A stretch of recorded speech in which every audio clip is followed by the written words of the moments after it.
Instinctively, I put my other hand into the ball of water as I pulled it out of the river, and the substance acted there as well.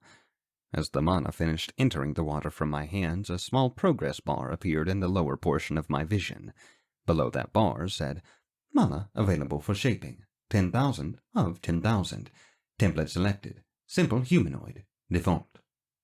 I stood and looked at the water surrounding my hands. As I did, I found I could make out 6 glowing lights in the material. I felt more than saw the pattern that I needed to put them in, and began manipulating the mana in the water into the proper forms.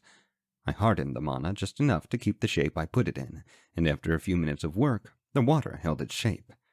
A small humanoid, 2 legs each with articulated knees, 2 stubby arms, and a head that held the tiny crystal.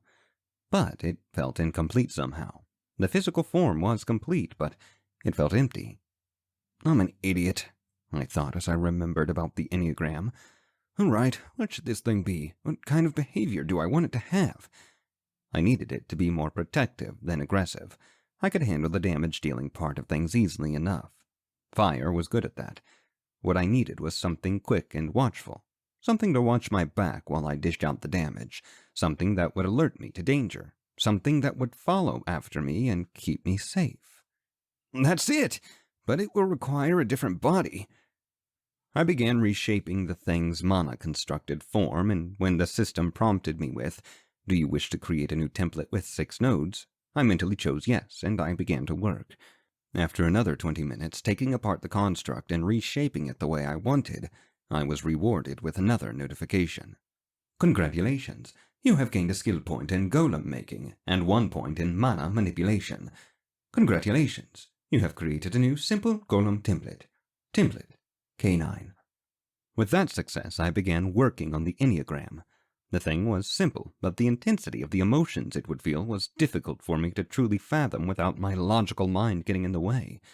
It was simple, instinctual, primal, but it was also loving and loyal more so than most creatures. I came to a place while building the Enneagram where I had to make a choice. Did I want the creature to be smart and strong and generally watchful like most of the larger dogs I had lived with in my life back on Earth?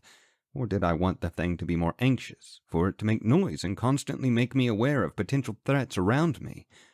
The problem was, if I went with the first option, which seemed like the better one on its face, the creature might be so self-secure that it wouldn't warn me of a potential threat until it was too late.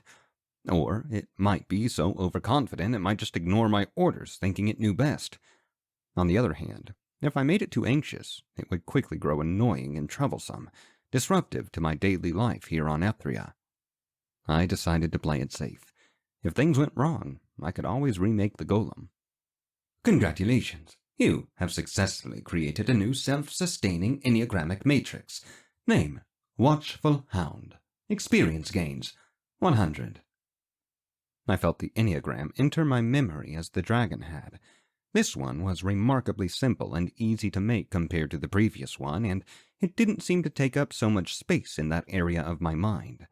I took that simple Enneagram and attached it along with a small stream of mana to the golem itself.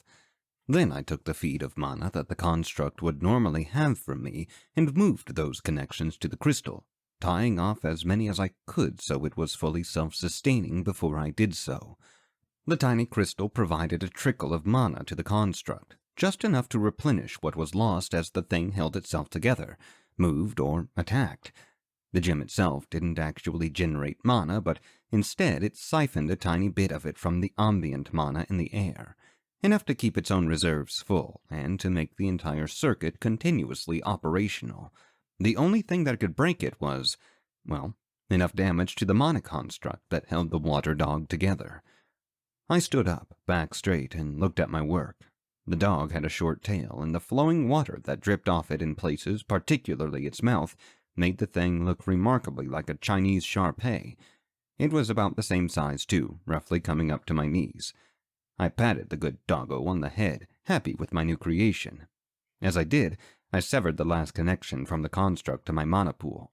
Suddenly, 2 things happened. First, I felt extraordinarily tired. Second, my new dog friend looked at me and whined, concerned for my health. My suddenly swooning vision concurred with his whine.